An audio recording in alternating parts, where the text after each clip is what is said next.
Chavez Frías, former President of Venezuela, is no longer with us. Here in Washington, D.C., numerous activists who over the years have been demonstrating solidarity with the Chavez government and with the poor of Latin America and the Caribbean have come together at the Plaza Bolivar to pay homage to their fallen hero. Hugo Chavez attempted a coup in Venezuela during the Carlos Andres Perez presidency.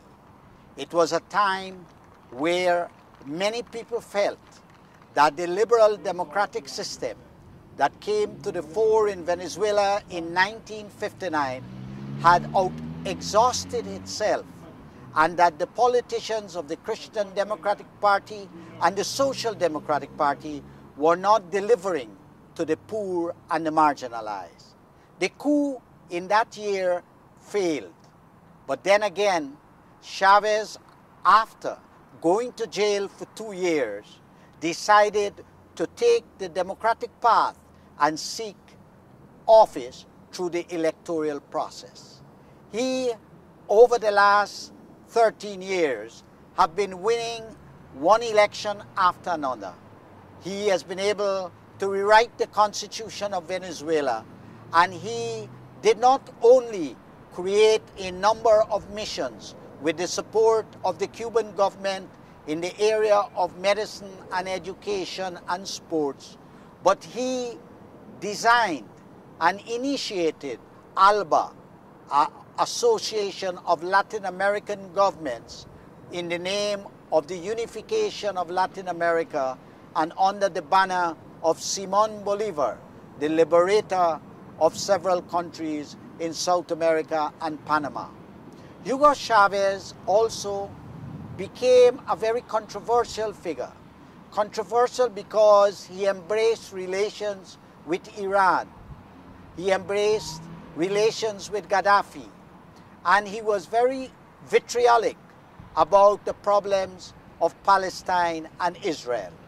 He became a symbol for the left and progressive forces around the world. He assisted the poor countries of the Caribbean with oil, and he was also very generous to the poor in the United States, whom he also subsidized their heating bills. Hugo Chavez has been viewed by the opposition in Venezuela as a man who has curtailed democratic rights and curtailed his opposition. But in the barrios of Venezuela and among the poor, he has been very popular, and among leftist and progressive forces around the world, he has been very popular. He stood out as a leader in Latin America and the Caribbean, advocating the integration of Latin America and the Caribbean in the name of Simón Bolívar. Can the new president of Venezuela be able to step in the shoes of Hugo Chavez? Whoever becomes the president of Venezuela, will he or she improve the relations with the United States and give continuity to the policies and the revolution of Hugo Chavez? That is the big question. And today, here in Washington, D.C., many of his sympathizers and supporters have come to pay homage to their fallen leader. Simón Bolívar, Simón, caraqueño americano, el suelo venezolano le dio la fuerza a tu voz. Simón Bolívar, Simón, nació de tu Venezuela y por todo el tiempo vuela como candela tu voz. What does Hugo Chavez mean to you? I think Hugo Chavez for me represents the fight for a more equal world. So, and I also think, I see Hugo Chavez as a father for me, because all my high school years I've been I was in Venezuela when he came to power. And I think all the changes that he have implemented have helped my country a lot. For everyone on the left, everyone who really wants to see a more just world than the one that we have, Hugo Chavez was a source of inspiration. He, at a time where there was very little alternative to the economic model of the so-called free market, was very dominant at that time. And when Hugo Chavez came into power, he proved, and his policies proved, and the support that he had from the people of the country of Venezuela, that support and his efforts proved that there really was an alternative to free market capitalism, and that socialism, the concept of socialism, was still relevant in the 21st century. That was, and he did so much for his own people, but he also gave aid to poor communities here in the United States. The world needs to know that President Hugo Chavez was a friend to the world. He was a friend to the United States, even though they didn't want to acknowledge it. And he was a friend to the poor. He really cared about the poor all over the world. And he used their resources of Venezuela to help the poor, even the poor in the United States. The word in Hebrew for a prophet was nave. But by the 8th century, that word also became synonymous with madman, crazy. Because by the 8th century, the prophets were lifting up a demand and a command for the poor and for the disenfranchised, for those who were not heard, those challenging and shaking those in the status quo, like President Hugo Chavez did in his life, to shake those in the status quo so that those who were left out would be included. Those who would be denied no longer. And those who are in power would be brought down to a level where they have to be equal with everybody else.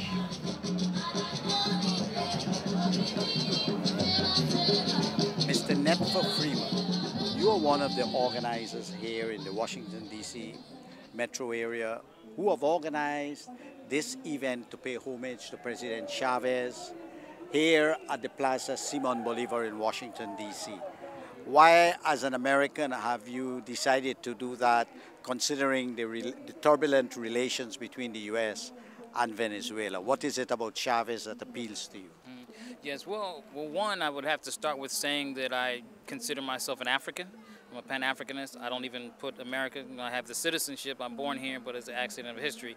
But as a consequence, that's related to honoring Chavez because he represents liberation from imperialism and from the things that, that oppress people of African descent and all other people around the world.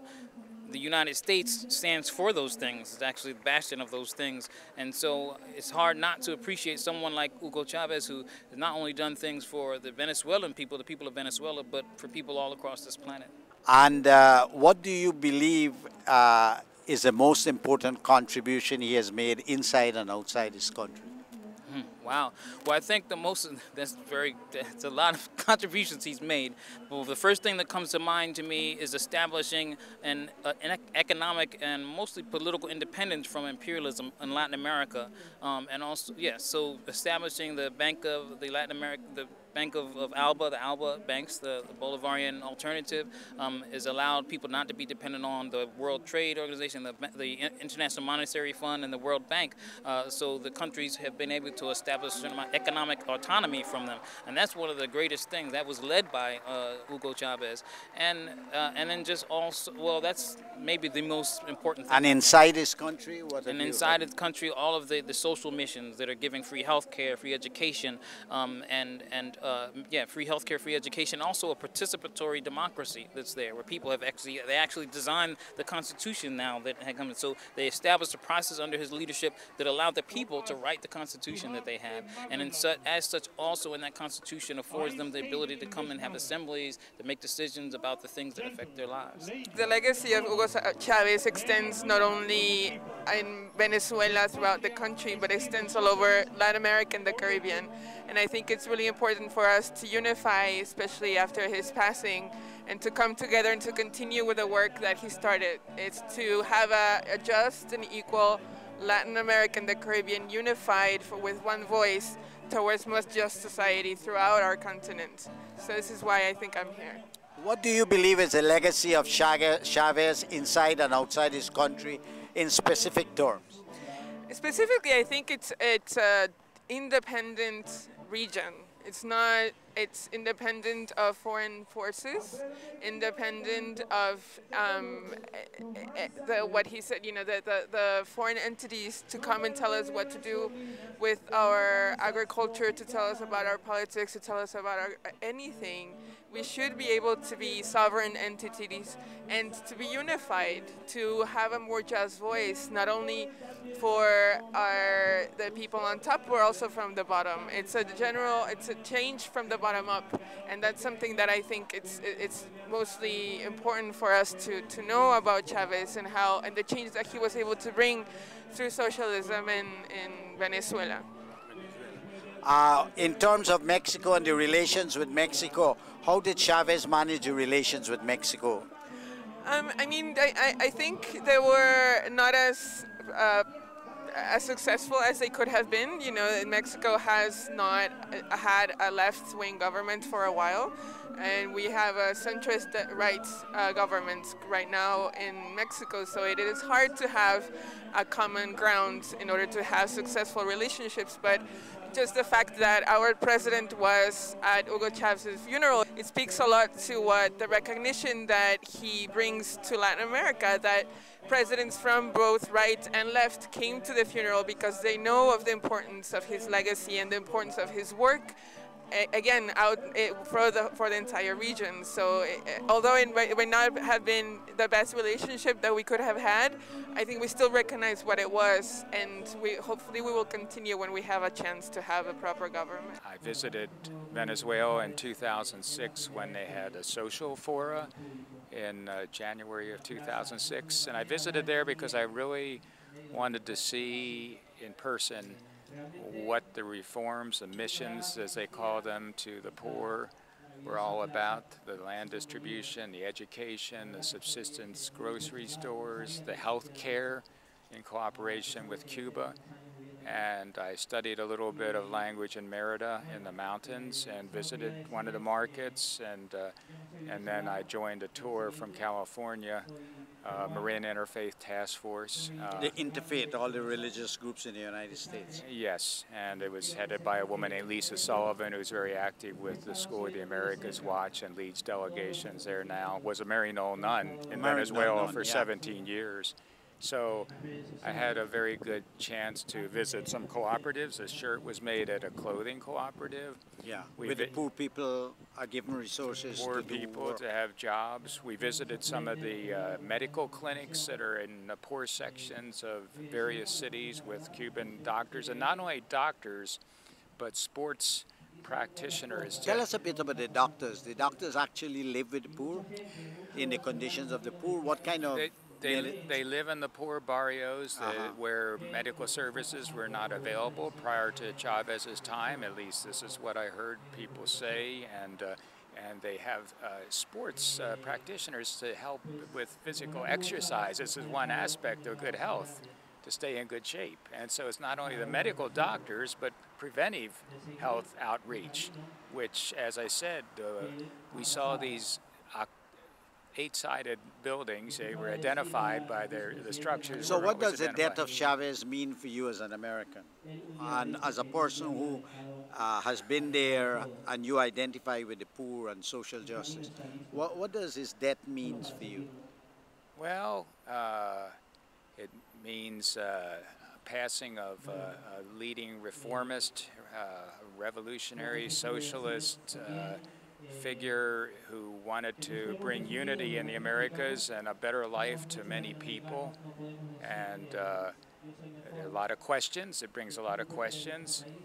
But I have to think back at the social fora. I went to a classroom on Bolivia, and it had members of the people's movement in Bolivia: miners, peasants, women, youth, cocoa growers included, all levels. And the message from these people in 2006 in Bolivia was, Evo Morales, the president of our country, if he passes, this movement will go on. Gentlemen, ladies, soldiers, men and women of the people, the patria is either socialist or it will be never a motherland. The more we will be able to begin to say, we have a motherland, and we will have a permanent patria, patria forever, patria for our youth, patria for our children, patria for our grandchildren, because for them is the motherland which is only being born now. It is leaving the grave. It is rising from it like Lazarus, like a collective Lazarus, like he and a she Lazarus. It is our patria. Mr. Christian Ortiz, you are a Colombian American. Yes, correct. And you are here today at the Plaza Simón Bolívar, paying homage to the former President of Venezuela, Hugo Chavez. Why are you here? And as a Colombian, wasn't there some difficult relations between Chavez and Colombia? Yes, but that difficulty was between two governments, not between its people. And as a Colombian American, we owe a lot to Hugo Chavez because he taught us to discover ourselves, where we come from, and that we're actually brothers. A few years ago, only maybe 200 years ago, we were under one flag and one president. So Under Simón Bolívar. Under Simón Bolívar, yeah. And so I'm here to pay homage to that and to continue on to build unity between us, not only between Colombians and Venezuelans, but between our brothers in the Caribbean and the rest of Latin America. What do you believe is Chavez's most outstanding contribution to his country? Inclusion. By far, his most outstanding contribution was to include people, whether that's in elections, whether that's in economics, whether that's in academics. He included people, and that is undeniable. And in Latin America and the Caribbean? Unity. He taught us that we can cooperate instead of fighting and being divided. He taught us to work together, to get to know each other. Before, we didn't know each other, and we're just starting. And why is it you believe the relations between the U.S. and Venezuela entered into a situation of turbulence? Economic interests, I would say. And it's funny because Venezuela is a small country, but any successful model out there that's alternative to the U.S.-American dream is a challenge to the United States. Cuba has challenged the United States in demonstrating the world that another way is possible. Now Venezuela. And behind Venezuela is other countries like Bolivia, Argentina, Ecuador, a lot of other countries, Nicaragua. A lot of other countries are making changes. In my Colombia, Bogotá, the capital of Colombia, we've had 3 leftist administrations now, and the results are starting to show. Poverty has fallen in Bogotá. The mayors. The mayors of Bogotá, yes. Hugo Chavez really gave the working class around the world a path to liberation. To see what happened in Venezuela, how he united Latin America, how through unity it's possible to stand up against the empire, which I happen to live in, and the kind of war drive and exploitation that the United States represents.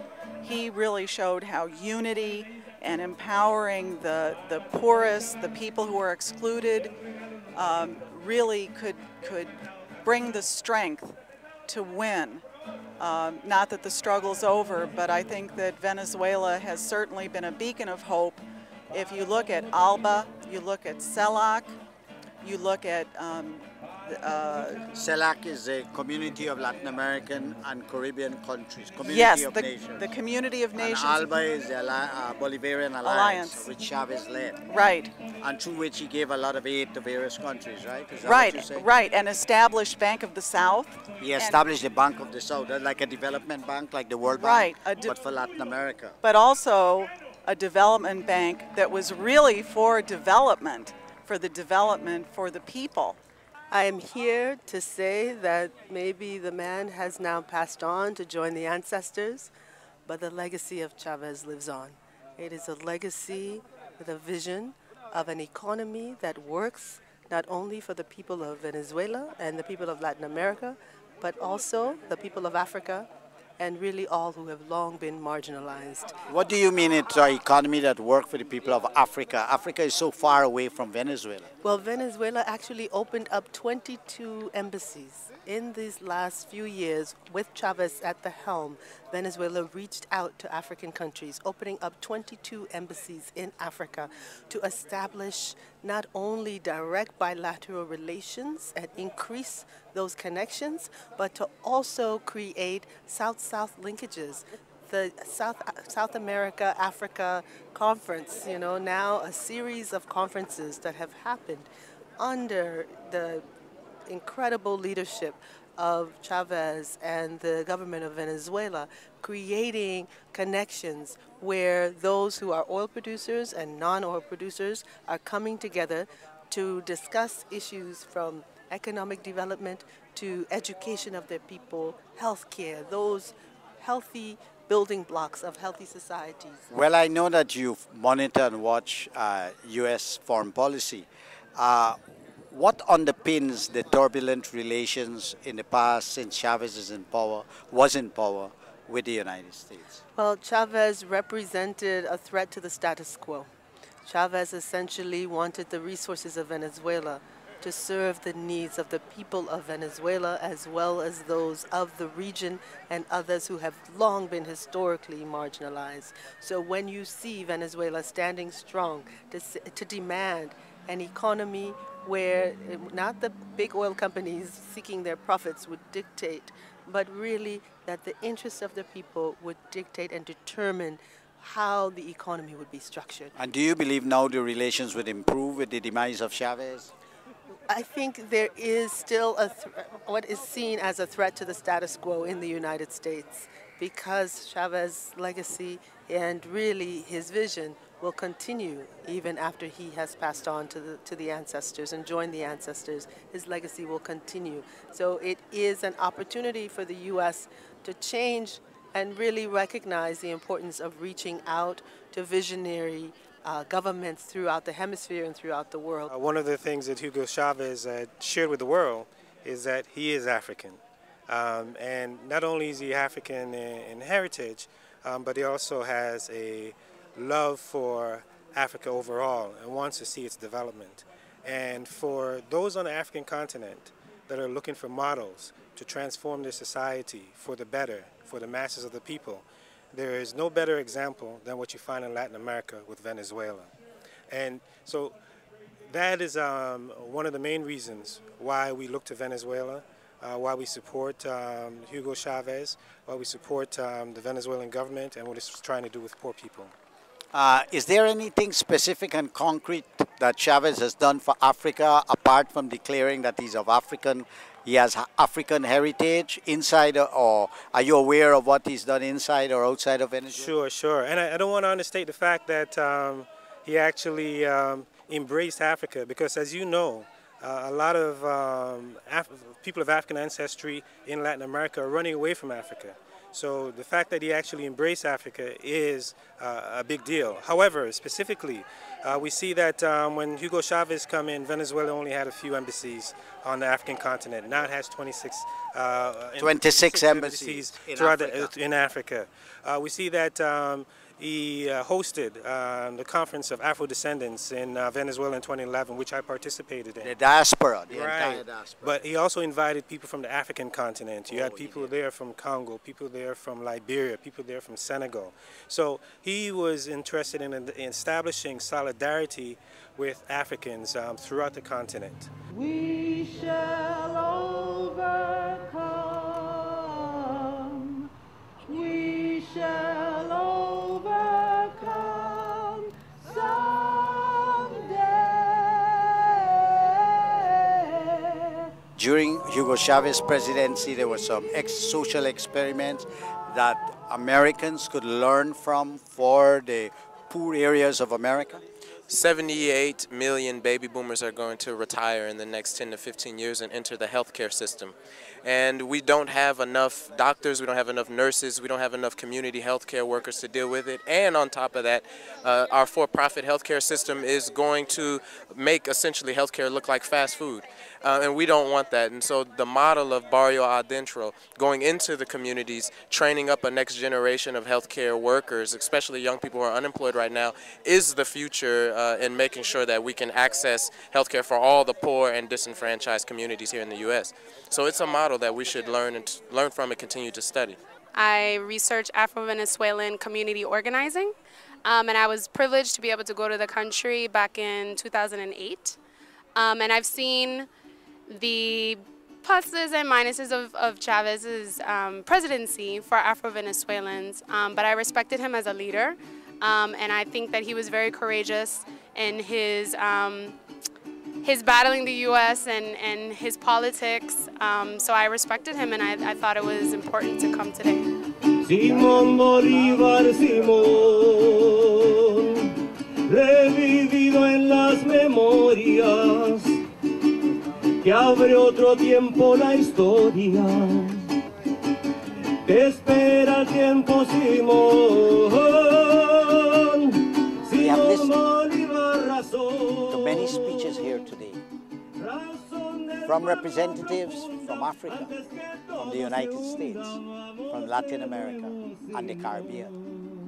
There is no doubt, as was demonstrated here today, that the former president of Venezuela, Hugo Chavez Frías, was a very popular man, and that a lot of people had high regard that he was a man for the poor, and that he concretely contributed to his people inside Venezuela, to the integration of Latin America and the Caribbean, and reached out particularly to Africa and the poor in the United States.